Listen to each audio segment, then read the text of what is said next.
Hello everyone and welcome. In today's video, I'll be showing you guys how to replace the rear coil springs on your third generation Mazda 3. Now this particular vehicle is a 2014 with approximately 135,000 kilometers, and the rear driver's side spring has broken due to corrosion building up on the spring land, which is fairly common on these vehicles. You're going to need some basic hand tools, lots of penetrating lube, and a little bit of patience, so let's get started. Alright guys, so the clunking on the back of our 2014 Mazda 3 is a result of worn end links. So the sway bar end link, you see that sort of that vertical piece there with the blue seals. Those are new, and we didn't have the springs at the time in stock, but it was actually caused by a broken spring in the land area on this lower swing arm. So to take this out, it's really straightforward. You're going to use an Allen key and a wrench to undo the sway bar end links right there. So those are new, so those will be easy to take off. And then we're going to get a hydraulic jack to go underneath the swing arm to compress it just a little bit. And then using a 17mm ratchet, we're going to undo this bolt, but not until we've thoroughly lubricated it with a ton of penetrating lube so that it loosens up just fine. Now here are the springs. We bought genuine Mazda ones. They're made in Japan. Part number BHN 1-28-011D. They're the same for both the rear left and the rear right. All right, so first step here is to take some penetrating lube here and give this lower sort of swing arm bolt, if you guys can see it right down there, a good spraying with that lube, okay? And don't skimp out on it, and certainly buy a good quality one like PB Blaster or Liquid Wrench or even Coil, or your homemade concoction, whatever works best. And then just give everything a thorough coating and allow it at least 15-20 minutes to work.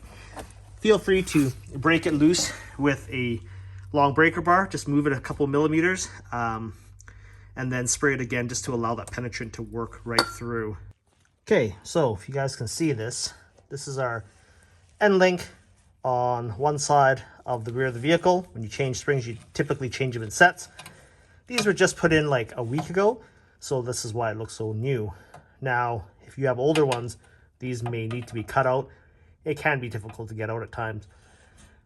What you do is that you get an appropriate size Allen, tipped socket, hold that in from preventing the spindle from spinning, and then using your wrench, just undo it.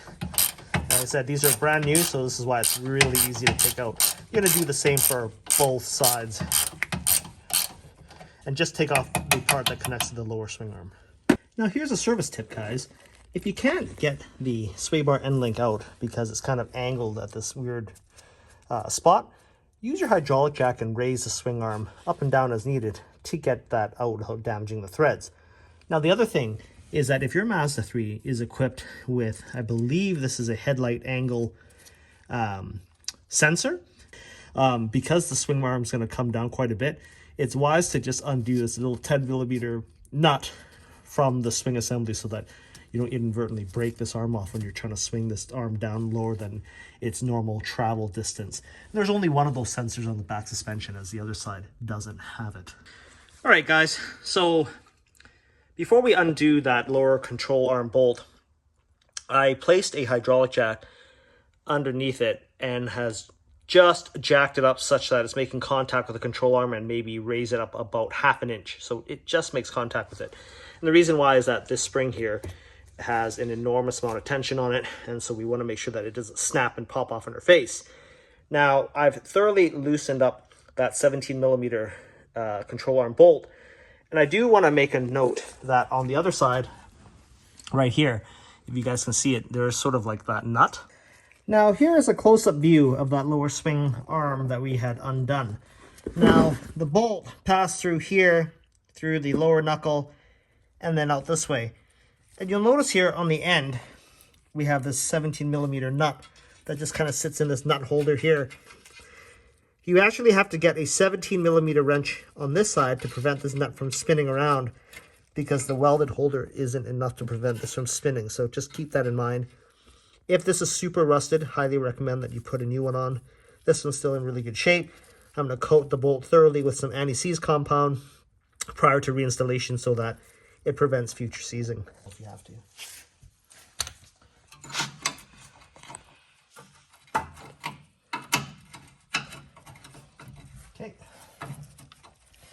So while using the open end of a 17mm wrench holding this nut that I can barely make contact with, we're going to use our impact gun and break this bolt loose. Now here's a service tip, guys.